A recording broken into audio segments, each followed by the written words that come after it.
Welcome to another episode of The Dissection. Today, we are talking about prison conditions and the prison raid that happened last night at Sun City Prison. To put it in a nutshell, prisoners have been self-snitching. If you don't know what self-snitching is, it's a concept that comes from hip hop and American pop culture, where a lot of rappers were telling stories about the crimes that they were committing in the music that they were distributing, which was then being listened to by the FBI and used to prosecute them for federal offenses. And they were ending up in jail for clout chasing through self-snitching. So it has been known for a while that contraband is accessible in prison. But these days, prisoners want to have careers as influencers. They're making TikToks. They want to be known. They want you to see the kind of life that they're living. And in so doing, they have been self-snitching. In one clip, a prisoner makes an argument that life is very easy for them in prison. In another clip, which you can find on TikTok, two other clips actually, you can see two prisoners shooting videos next to prison wardens and clearly violating the rules because they're not supposed to have cell phones. They're not supposed to be doing any of the things that they're doing. Just take a look at this. Yeah, hello haters. You put us in prison and you think we are suffering. No, my brother, we are doing extremely fine. Look how happy we are. And this morning we had breakfast. And in the afternoon we had lunch. Yeah. And we had supper. And we are about to have dinner, my bro. We are doing extremely fine. We are not even suffering at all. Hey, we are happy. Hey, and look here, we are not even paying rent. We're not buying electricity. Nothing, my brother. We don't even cook food. They give us food for free. We don't even cook. Yeah, the difference is the same, my brother. No, we are not. No, my brother. We don't need toiletries. We give for free. And the education is going to be free in prison. Yeah. We're not suffering. We're not suffering. If you think we are suffering, no, my brother. You are wrong. Wala makeng. Phil. Dinsang makeng danke molova bo fader. Yeah. Chesa. Asibakhulu. Abasumakholi abanazaka. Yeah. Iruna ya no bona no. Yeah. Raba Roma no. Raba Roma. Ngiphethe yonke ngifaka imobolo phela ngaphakathi. Bash apatala le rent dana. I don't know where the rent is. Isimo konjaka. Yeah. Siyagaula no wabo. Yeah. Siyagaula kumnandi la. Yeah, kumnandi di. Afana ka di bola. Di bola jaga. Yeah, le fadere ai. Fadere tswa go rekela di kaolo. Yeah. The food is nice. Yeah, man. Thank you fadere, man. Oh my God. That's my feature. Yeah. Oh, waja watafuna.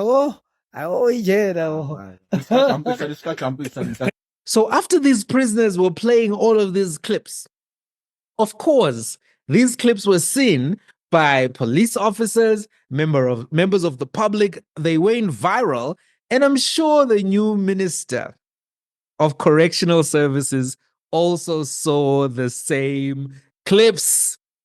And basically, we got a real-life lesson for these prisoners, which is known as the F around and find out. They messed around, they found out. There's a new Minister of Correctional Services, as you know, and he's sending out a message in a big way to these content creators who want to have TikTok careers in prison. Last night, there was a raid. The media was invited.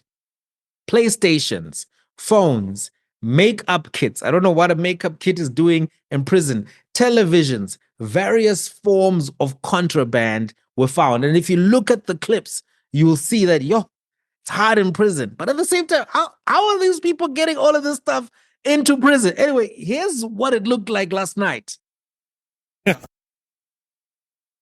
Yes, member. Yeah, I'm very interested. I'm not for that perfect. Yeah. One side. One side. One side. One side. Not a song. Simply no. Comments. Comments. The most I get to comment. Each and every one. What it is, what I need you. What I need you.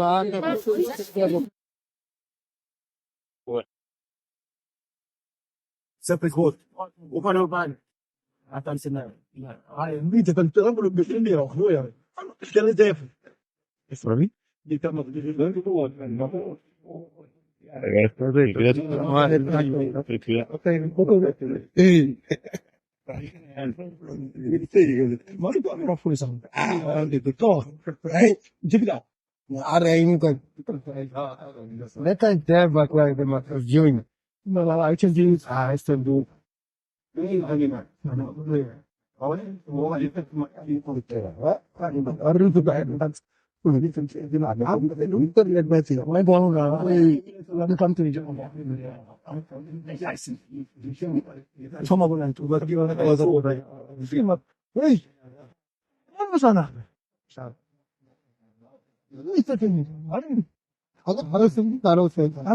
Even joke out this conversation of we could part on. When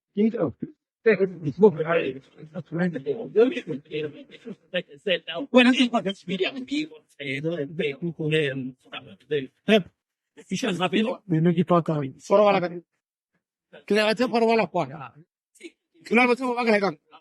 When I said, then it's you. No one. You volunteer. Yeah, not your fault.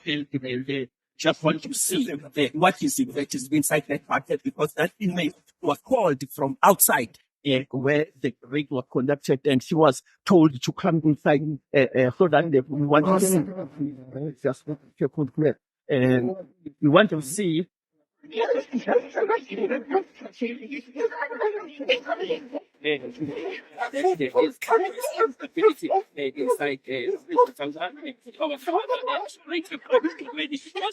the show will as the operation has taken place. Now the ST is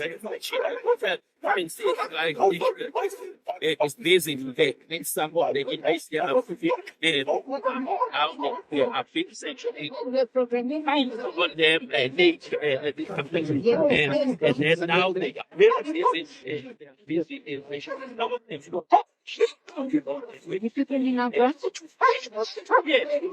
when they go aside themselves official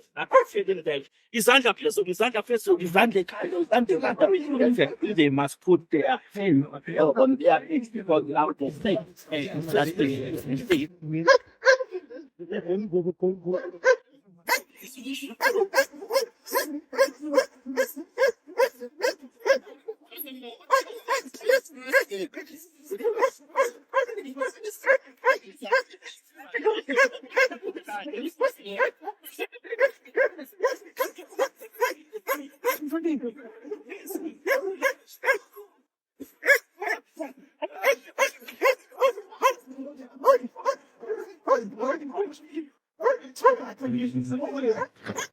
Here are my thoughts about this prison raid and what it means for the ministry, for the minister. I think this was a good move by the minister.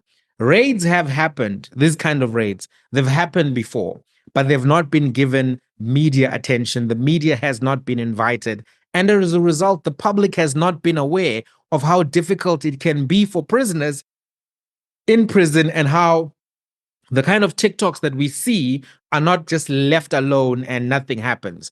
It's good that he did this. It shows that he's not going to be business as usual like everyone else. And also, it sets a tone. That's always good. It also helps to create the deterrence to those who are doing crime in society right now who think that prison is a holiday. There is a perception. I mean, you saw it in the TikToks themselves, but there's a perception amongst those who are career criminals that prison is not so bad. You know, you'll have rappers like Shebe Shit coming out saying, look, I had a good time in prison. It wasn't so bad for me. So you need to create an impression and a deterrence to general public for them to know that prison is not a holiday and it's not going to be that comfortable life that they think it's going to be. Deterrence is important in a legal system. It's important. Those who are posting those TikToks, I'm sure right now they were the first targets of this. They messed around. They're finding out whoever had a TikTok, that's probably who they went to first, right? But if we go a little bit deeper into this conversation, one of the things that was worrying for me when I watched the clips of the prisoners making these TikToks, and even yesterday, looking at TVs, it's hard to hide a TV. TV, PlayStation. I mean, the PlayStation is going to be making noise. If they're playing FIFA, the other prisoners are going to be making noise when the game is. This to me showed that this has been happening for a long time, and it has been happening with the complicity of the prison officials, possibly because those prison officials are not getting paid enough money and they're being offered bribes by people who have relationships to the criminal underworld and are still able to get, you know, resources to those people. I don't know how the money gets to them, but the fact that, you know, you have cell phones, you have earphones, you have PlayStations, you have, if cell phones need chargers, they need a lot of things. You had all of these people with buckets, with lots and lots of stuff. I think that it's clear that the prison system right now is one where corruption is rife and where we need to be really thinking about what are the implications of seeing so many cell phones from just a few prison wards where we saw that there was that raid happening. What are the implications of this? And also, what does this do in terms of overcrowding? When you have so much overcrowding and you have prison officials who feel overwhelmed, is that what is creating this unserious approach from them from dealing with these issues? Because clearly there's something happening here which is deeper. I think that the Minister of Correctional Services will get lots of praise for the actions we saw last night. And that praise is deserved. It's good that he invited the media. It's good that he showed society that it's not going to be business as usual for criminals. Those things are good. But there's a deeper issue that he has to solve along with the police minister and the minister of justice. And these deeper issues are the ones we're going to talk about now, because there's a crisis in the criminal justice system of South Africa. Number one, crime is increasing. Crime is increasing, and it doesn't look like there's anything that's happening to slow it down. Did you know that between 1950 and the year 1990, there were on average 7,000 murders a year? But since 1990, the average number of murders has been 24,000 a year. And actually, in 2023, there were 27,494 murders reported, the numbers going up. House breakings have gone up from 19,284 in 2013 to 23,605 in 2023. Carjackings have gone up from 11,180 in 2013 to 22,700 in 2023. Not only is crime increasing, successful prosecutions are low. In 1996, it was estimated that of every 1,000 crimes that were committed, 450 were reported, 230 were solved, 100 led to prosecutions. Of those prosecutions, 77 of the accused were convicted, 33 imprisoned, and only 8 imprisoned for periods longer than 2 years for every 1,000 crimes. In fact, the estimations were that 75% of all serious crimes never ended up in courts. The South African Institute of Race Relations did a study in 2003, 2004, and in their report of that year, it showed that there were low convictions. 1% of murder cases had convictions, 5% of rape cases, and 3% of robbery with aggravating circumstances. That's something that is sobering around the criminal system. And in addition, it is estimated that 90% of released prisoners in South Africa reoffend. This is known as recidivism. Recidivism is a major problem in South Africa, and comparatively, the United States of South Africa, not of South Africa, the United States of America has a 67% recidivism rate. China has a 7% recidivism rate, and Finland has a 31% recidivism rate. How do you then fix the problems that I've identified, the deeper problems? Before we go further and discuss this, it's important for you to understand the theories of punishment. Now, this is part of something that we get taught in criminal law. There are 4 theories of punishment, that the purpose of punishment is retribution, prevention, deterrence, and rehabilitation. Retributive theory. Under retributive theory, we view punishment as being justified as a means of restoring the legal balance which is disturbed by the commission of a crime. As an individual, you have privileges that you get from living in a legal order, but those privileges come with obligations and duties. So when you violate those obligations and duties by committing a crime, you try to get more advantages than everyone else in society, and you disturb the scales of justice. So because of that, there is a need to restore those scales of justice by taking away your privileges, right? So this is an approach to moral philosophy, right, which is indeterministic and attaches agency to the perpetrator. It views individuals as responsible and not as a means to an end. So under the retributive theory of justice, punishment also should be proportionate to the harm caused or to the degree of the violation of the law. And punishment is used to express society's condemnation of the crime, and it respects that offender's freedom of will and moral responsibility. That's the retributive theory. It's not an eye for an eye. That's not really what it's about. And those are very ancient concepts of justice, just so that you know that that word retribution is not vengeance in the use that it's used in the legal system. Then there's the preventative theory. Under the preventative theory, the purpose of punishment is to prevent future crimes, either by incapacitating dangerous offenders or deterring potential offenders. Under the deterrence theory, punishment is put in place to deter the individual offender from committing further crimes. And this is known as individual deterrence.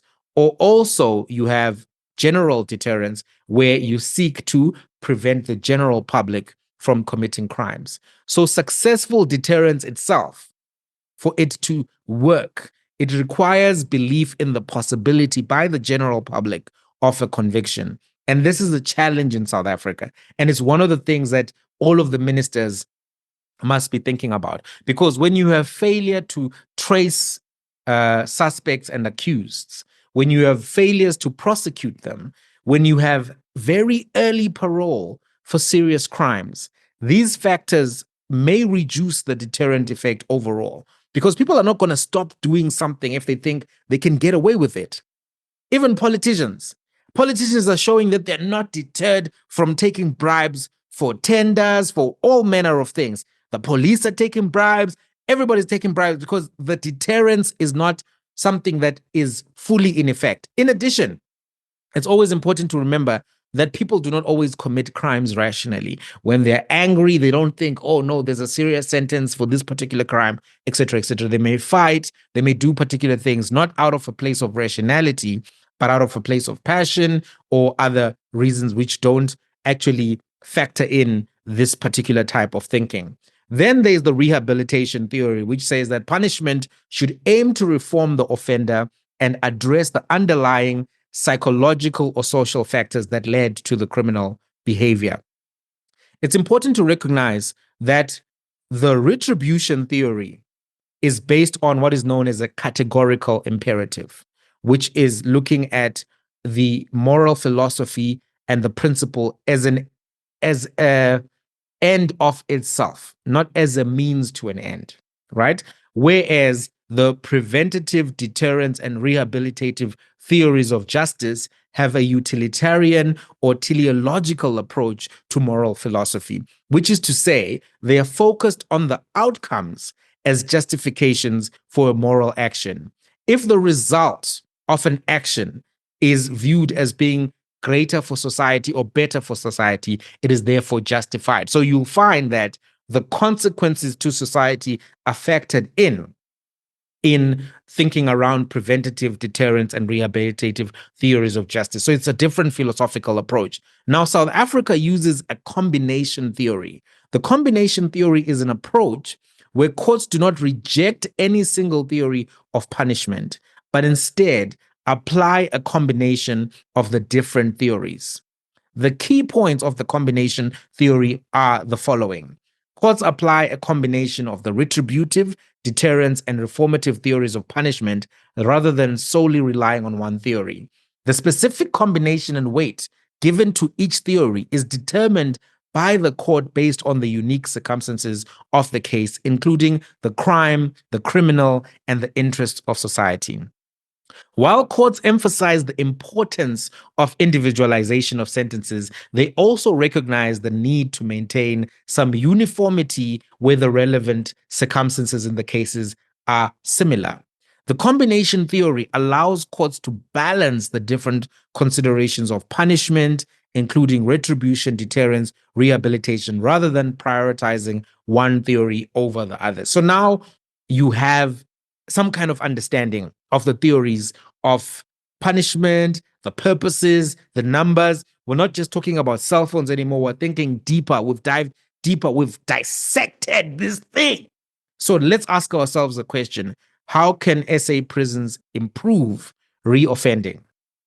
Right? There's been some research that's been done, some papers that have been published. So according to Casper Lotter, a professor of criminal law at Northwest University, we need to shift from stigmatizing shaming culture to integrative shaming culture in how we do the imprisonment system or the criminal justice system. The Chinese system, which has the lowest rates of recidivism, is one that's not really applicable to South Africa because they have draconian policies, very harsh sentences, including the death penalty, which would not be constitutional in South Africa. Anytime a politician tells you that we're going to bring the death penalty back, they have not read the judgments of the Constitutional Court on this particular matter. And the seminal judgment of that is actually S versus Makwanyane, where the court made it very clear that they would not be violating the apex right in South Africa, which is the right to life. And they went through a detailed analysis as to why they are choosing that particular course of action. So in South Africa, the right to life is sacrosanct. It cannot be diminished, taken away. Also linked to that is the right to dignity. So if anybody says that they're going to bring back the death penalty, they are misleading you. And there may be reasons to really think about what value the death penalty had in consideration of the difference in numbers. So for instance, remember I spoke about at the beginning how the number of deaths in South Africa as a result of murder between 1950 and 1990 was 7,000 a year. But then that number went up. It went up dramatically to 24,000 a year on average. So clearly, having those kind of draconian deterrents was something that did have an impact. Of course, there was a whole different manner of policing under the apartheid regime in that it was very, very, very targeted towards Black people and created a culture of fear and suffocation in a way that also suppressed other types of crimes. But such a vile system, such a system that took away so many rights is one that's not going to necessarily be an example where you can extract good ideas. But also it's not possible. So the real possibility is looking at countries such as Finland, which has got this 31% recidivism rate. So in these types of countries, they don't have stigmatizing shaming culture in their prison system. They have an integrative shaming culture. You're still shamed, you still committed crimes, but the way that they approach it is different. So in a stigmatizing shaming culture, punishment is more than loss of liberty. It comes with forfeiture of privileges too. It comes with degrading treatment of inmates, solitary confinements, And these are the features of the SA prison system, which are exacerbated as well by prison overcrowding. Prisoners are shouted at. They're made to squat. They're made to kneel. They're made to do all kinds of things. There's a lot of abuse which also occurs in the prisons, lots of gang activity in the prisons. All of this is stigmatizing, shaming culture, which makes it actually harder, according to the academics, for those people when they reintegrate into society to view themselves as the same as civilians, to view themselves as people who can participate in normal society. They view themselves as out of that society, as people who are predators to that society and therefore operate in ways which are antisocial to that society. In an integrative shaming culture, prisoners lose liberty, but they still have access to privileges in prison. They have access to things like TV, family visits. They live in prison conditions which are not harsh and not overcrowded. So actually, they are able to play PlayStation. They're able to do that. Think about that. Some of the things that were very offensive to us all when we saw the prisoners doing, in other countries, they make that part of prison life. The real thing they want you to lose is your liberty, but they want you to be at some point able to go back into society. So, according to these researchers, South Africa does not need harsher prison conditions, but rather more humane prison conditions. It needs to deal with the overcrowding problem. What do you think, though? That research is not going to be something that's comfortable, because a lot of people are so angry about how much they spend to prevent criminals from even being able to reach them. People spend so much money on burglar bars, trailer doors, ADT, caps, all of this to just try to keep your family a little bit safe. Then you have to spend all this money on cameras and all of this other stuff to try to have safety for your family. So it may very well be difficult to accept or consider that you need to do something different for the prisoners. There's a lot of anger, there's a lot of fear, a lot of anxiety. Many people have been victims to criminals over the years because the numbers are underreported. I myself have been a victim of criminals who took my phone, who did all kinds of things. Very rough treatment that I received at some point when I was working in the CBD. To mention one example, another time I was walking from medical school and I was going to Brixton. I used to live in Brixton at the time. And these guys jumped out of a car and they robbed me at gunpoint. And it was a very traumatizing time. In fact, up to now, when cars drive past me, I just can't help myself because it was so bad. Now, having thought about all of those things, I know it's difficult to consider this kind of research as being credible and possible. And of course, there are other factors which contribute to crime: high levels of poverty, high levels of miseducation, high levels of inequality. These are social drivers of crime, which a minister of correctional services cannot deal with. Peter Mulder cannot deal with these issues from his side, but there are issues still which remain. And if those are also not dealt with, it doesn't matter whether prisoners only drink water and eat pap. That will not affect the high rates of crime. What do you think, though, about prison conditions? Which theory of justice do you think you subscribe to? Deterrence, rehabilitation, retribution? Where do you stand? What do you think about the death penalty? Let's have a conversation. I'm keen to hear what you think in the comments. Before I conclude and say good night or good morning, depending on where you're watching this and what time you're watching this, if you haven't subscribed, consider subscribing. Over 75% of the people who are watching this have not subscribed yet. The subscription helps YouTube know that you love this content, and it helps others to find the channel too, so that we can continue to have these rich conversations driven by facts, driven by data, with honest and sober analysis, sometimes funny, you never know. But if you haven't subscribed, click subscribe. Like this video as well. press that notification so that you get notifications when the next video comes up. I don't have a set time, but I try to be very consistent to get one, at least one a day. So till the next one, I'll catch you, but I'm interested to hear, what do you guys think about the raid? Were you laughing at the levels of self-snitching? Let's have a conversation. Till the next one.